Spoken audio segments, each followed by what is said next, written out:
Elon Musk ने हाल ही में एक इंटरव्यू दिया है और इस इंटरव्यू में भारत को लेकर जो कहा है वो शायद ट्रम्प को अच्छा न लगे या मागा सपोर्टर्स को अच्छा न लगे, लेकिन भारत के फेवर में बोल गए एलन मस्क। जानेंगे उन्होंने क्या कहा है। इस बीच कनाडा ने भारत के संग मिलकर कई बड़े ऐलान कर दिए हैं। कनाडा को ट्रम्प की राजनीति अब समझ में आनी शुरू हो गई है। जियोपॉलिटिक्स में बहुत कुछ चल रहा है। हमेशा की तरह वर्ल्ड मिरर के इस एपिसोड में जानने को मिलेगा बहुत कुछ। आइए जानते हैं इन खबरों को विस्तार से। कनाडा के पीएम का एक वीडियो मैं चाहती हूं कि आप सुने।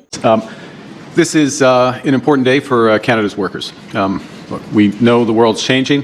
We know that this decades-long process of our ever closer economic relationship between Canada and the United States has ended. And as a consequence of that, many of our strengths have become our vulnerabilities, particularly in those industries that are most tightly integrated with the United States. Headline, last year, 75% of our exports went to the U.S. 90% of our lumber exports went to the U.S. 90% of our aluminum exports went to the United States. 90% of our steel exports went there, all bound for a single market that has changed. इस video में Canada के PM ने क्या कहा। Canada के PM बड़े ईमानदारी के साथ अपनी बात को रख रहे हैं और एकदम साफ साफ शब्दों में। कनाडा के पीएम ने यह कहा कि दुनिया बहुत तेजी से बदल रही है और एक समय था हम अपना 90% व्यापार अपने एक साथी के साथ करते थे और वो था अमेरिका, लेकिन उसने अब हमें झटका दे दिया है और इससे हमारा नुकसान करीब $50 बिलियन का सालाना नुकसान है। अब हम इसकी भरपाई कर रहे हैं और इसकी भरपाई करने के लिए हम अलग रास्ता अपना रहे हैं, जिसमें अलग अलग देशों के साथ संबंध और अलग अलग देशों के साथ अपने व्यापार को आगे बढ़ाते जा रहे हैं। अब इसी क्रम में एक और चीज देखने को मिली। कनाडा बड़ी तेजी से अलग अलग देशों के साथ संबंध बना भी रहा है और ये बनाना बहुत ज्यादा जरूरी भी हो चुका है। कनाडा की जीडीपी का लगभग 75% एक्सपोर्ट अमेरिका पर निर्भर है। अब आप सोच सकते हैं कि मार्क कार्नी ने जिस तरीके से बात अपनी रखी है वो कितनी सही है। और इसी क्रम में ये भी देखा जा रहा है कि भारत और कनाडा के बीच संबंध पहले से अब बेहतर हो रहे हैं। कनाडा और भारत करीब $2.8 बिलियन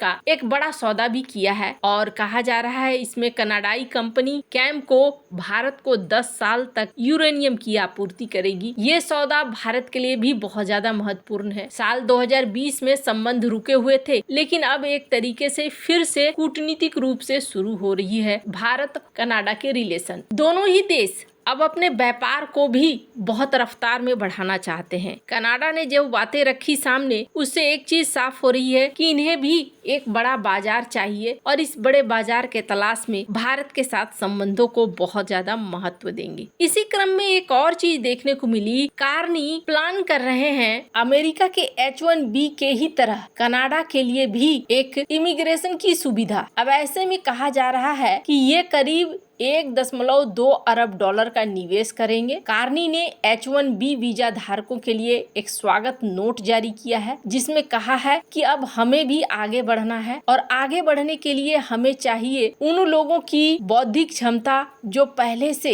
अनुभव हासिल कर चुके हैं। इसका क्या मतलब हुआ? इसका मतलब ये समझिए कि कनाडा चाहता है H1B धारक जो लोग हैं जिन्हें अमेरिका कथित तौर पर नहीं रखना चाहता है, उसे कनाडा अपनी कंपनियों में काम दे और इसके लिए बजट भी बढ़ा रहा है। कहा जा रहा है H1B के लिए अस्थायी निवास भी यहाँ दिया जा सकता है। खैर, अब ये जो चीजें आप देख रहे हैं, इन चीजों के बीच में एलन मस्क का एक इंटरव्यू बड़ा वायरल हो रहा है। जीरोधा के फाउंडर के साथ एक इंटरव्यू में इन्होंने बहुत सारी बातें कही है। इसमें इन्होंने ये भी बताया कि एक समय आएगा जब AI सारी चीजें करने लगेगा और इंसानों की जरूरत नहीं होगी। अगर कोई काम करना चाहता है तो अपने शौक के लिए काम करेगा, बाद बाकी सारा काम AI ही हैंडल करने लगेगा। इसके अलावा भी कई सब्जेक्ट पर इन्होंने बातचीत करी, पर सबसे प्रमुख क्षण रहा जब H1B प्रोग्राम को लेकर इनसे बातचीत हुई। अमेरिका के डोनाल्ड ट्रंप प्रशासन ने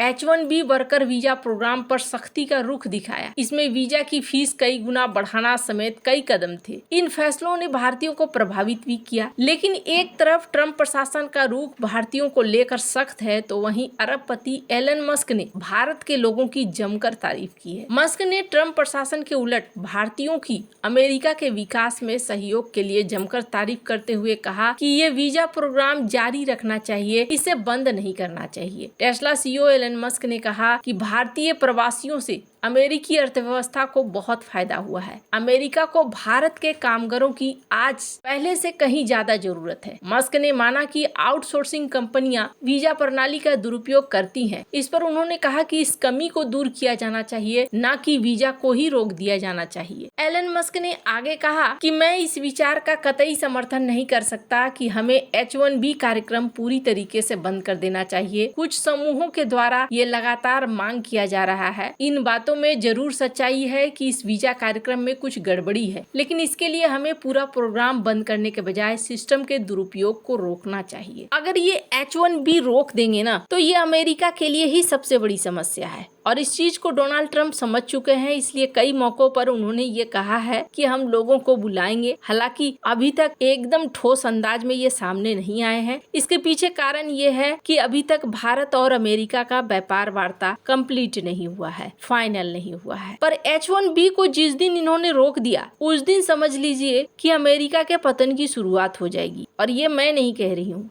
स्क्रीन पर एक वीडियो देखिए। एक चाइनीज स्कॉलर है, has the worst educational system known to science.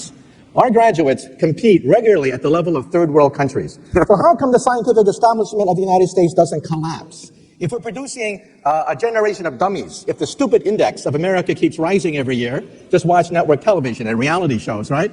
How come the scientific establishment of the United States doesn't collapse? Let me tell you something. Some of you may not know this. America has a secret weapon. That secret weapon is the H1B. Without the H1B, the scientific establishment of this country would collapse. Forget about Google. Forget about Silicon Valley. There would be no Silicon Valley without the H1B. And you know what the H1B is? It's the genius visa, okay? You realize that in the United States, 50% of all PhD candidates are foreign-born? At my system, one of the biggest in the United States, 100% of the PhD candidates are foreign-born.